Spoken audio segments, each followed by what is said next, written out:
Hello అందరికీ. ఈరోజు మన కిచెన్లో రెసిపీ వచ్చేసి కట్ మిర్చీలు. ఈ కట్ మిర్చీలని చూస్తుంటేనే ఎప్పుడెప్పుడు తినేయాలనిపిస్తుంది కదా అండి. మరి ఈ కట్ మిర్చిని చాలా సింపుల్గా, చాలా టేస్టీగా, చాలా ఈజీగా చిన్నపిల్లలు కూడా చాలా ఇష్టంగా తినేలాగా ఎలా ప్రిపేర్ చేస్తారనేది ఇప్పుడు మన వీడియోలో చూద్దాం. ఈ కట్ మిర్చీలని ఎప్పుడు ఇలా ట్రై చేయకపోతే ఈసారి తప్పకుండా ఈ మిర్చీలని ట్రై చేసి చూడండి. చాలా అంటే చాలా టేస్టీగా ఉంటాయండి. మరి వీటిని ఎలా చేయాలనేది లేట్ చేయకుండా మన వీడియోలోకి వెళ్ళిపోదాం. ముందుగా ఒక ప్లేట్లోకి మిర్చీలని తీసుకోండి. వీటిని 2 సార్లు శుభ్రంగా వాష్ చేసుకొని వీటిని తడి లేకుండా ఇలా తుడిచేసుకొని తీసుకోండి. ఇప్పుడు వీటిని చాక్ తోటి ఇలా మధ్యలోకి కట్ చేయండి.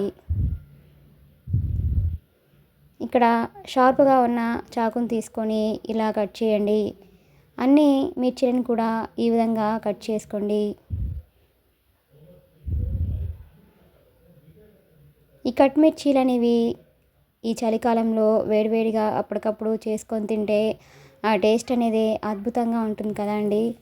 ఇలా అన్నిటిని కూడా కట్ చేసుకొని తీసుకోండి. ఇప్పుడు వీటిలో గింజలు ఏవైతే ఉంటాయో వాటిని ఇలా స్పూన్ సహాయంతో ఇలా తీసేసుకోండి. ఇలా వైట్ పార్ట్ ఏదైతే ఉంటుందో దాన్ని ఇలా తీసేయండి. అలానే వీటిలో గింజలు మొత్తాన్ని కూడా ఈ విధంగా తీసేయండి. ఇలా గింజలు ఉంచుకుంటే మనకి మిర్చీలు అనేవి చాలా ఘాటుగా ఉంటాయండి. ఇలా అన్నింటిని కూడా ఈ విధంగా తీసేసుకొని రెడీగా ఉంచుకోండి. చూడండి, ఈ విధంగా అన్నిటిని కూడా గింజలు ఏవి లేకుండా వీటిని ఇలాగా నీట్గా క్లీన్ చేసుకొని తీసుకోండి.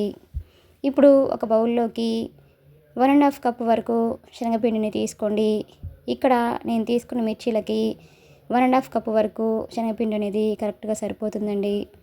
ఇప్పుడు దీనిలోకి క్రిస్పీనెస్ కోసం 2 స్పూన్స్ వరకు బియ్యపిండిని కూడా వేసుకోండి. అలాగే 1 స్పూన్ వరకు వామును కూడా ఇలా నలిపి వేసుకోండి. అలాగే టేస్ట్కి తగ్గట్టుగా సాల్ట్ని కూడా యాడ్ చేసుకోండి. ఇప్పుడు దీనిలోకి 1 స్పూన్ వరకు కారంని కూడా వేసుకోండి. అలాగే చిటికెడు పసుపు కూడా వేసుకోండి. అలాగే కొద్దిగా బేకింగ్ సోడాని కూడా వేసుకొని ఇవన్నీ కలిసేలాగా ఒకసారి ఇలా స్పూన్తో కలపండి. ఇప్పుడు దీనిలోకి వాటర్ని కొంచెం కొంచెంగా వేసుకుంటూ పిండి మొత్తాన్ని ఇలా బాగా కలపండి. ఇలా విస్కర్ సహాయంతో వాటర్ని ఒకసారి వేయకుండా కొంచెం కొంచెంగా వాటర్ని వేసుకుంటూ మనకి పిండి అనేది ఉండలు లేకుండా ఇలా సాఫ్ట్గా ఉండేట్లుగా కలపండి. కన్సిస్టెన్సీ అనేది మనకి ఈ విధంగా ఉంటే మనకి మిర్చీలు అనేవి చాలా బాగా వస్తాయండి. ఇప్పుడు దీనిని ఒక గ్లాస్లోకి వేసుకోండి. ఇప్పుడు ఒక్కో మిర్చిని తీసుకొని ఈ పిండిలో డిప్ చేసుకొని డీప్ ఫ్రైకి సరిపడా ఆయిల్ని వేసుకొని ఆయిల్ బాగా హీట్ అయిన తర్వాత దానిలోకి వేసుకోండి. ఇలా అన్ని మిర్చీలను కూడా వేసుకున్న తర్వాత ఫ్లేమ్ని మీడియం ఫ్లేమ్లో ఉంచేసి వీటిని ఇలా లైట్గా ఫ్రై అవ్వనివ్వండి. మనము కట్ మిర్చికి 2 సార్లు ఫ్రై చేయాలి కాబట్టి ఇలా వీటిని లైట్గా ఫ్రై అయిపోయాక వీటిని ఒక టిష్యూ పేపర్లోకి తీసుకోండి. ఇలానే అన్ని మిర్చీలను కూడా ఈ విధంగా వేసుకొని వీటిని కూడా లైట్గా ఫ్రై చేసుకొని స్టవ్ ఆఫ్ చేసుకొని ఒక టిష్యూ పేపర్లోకి తీసుకోండి.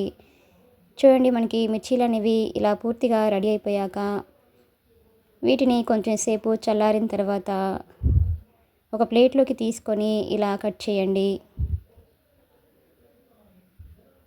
ఇలా అన్ని మిర్చీలను కూడా ఈ విధంగా కట్ చేసుకొని రెడీగా ఉంచుకోండి. చూడండి, ఆ మిర్చీలు వేస్తున్నప్పుడు ఆ స్మెల్ అనేది భలే వస్తుంది కదండి. అలానే టేస్ట్ కూడా చాలా చాలా బాగుంటుందండి. ఇలానే అన్నింటిని కూడా ఈ విధంగా కట్ చేసుకొని రెడీగా ఉంచుకోండి. మరలా ఇప్పుడు డీప్ ఫ్రైకి సరిపడా ఆయిల్ని బాగా హీట్ చేసుకున్న తర్వాత వీటిని ఇలాగా స్ట్రైనర్లో వేసుకొని ఇలా మెల్లగా వదలండి. మనము డైరెక్ట్గా వేసుకుంటే ఆయిల్ అనేది చేతి మీద పడుతుందేమోనని మనకు భయం వేస్తుంది కాబట్టి వీటిని ఇలా స్ట్రైనర్లో వేసుకొని 2 వైపులా కూడా మంచి కలర్ వచ్చేంత వరకు ఫ్రై చేసుకోండి. అంతేనండి, ఎంతో సింపుల్గా ఎంతో టేస్టీగా ఉండే కట్ మిర్చీలు అనేవి మనకి రెడీ అయిపోయినట్లే. ఇలా రెడీ అయిన ఈ కట్ మిర్చిని ఒక సర్వింగ్ ప్లేట్లోకి తీసుకొని ఆనియన్స్ తోటి అలానే కొత్తిమీరతో సర్వ్ చేసుకుంటే ఆ టేస్ట్ అనేది అద్భుతంగా ఉంటుంది కదండి. మీకు కూడా ఈ రెసిపీ కనుక నచ్చినట్లయితే ఒక లైక్ కొట్టండి. Please subscribe my channel, like, share and comment.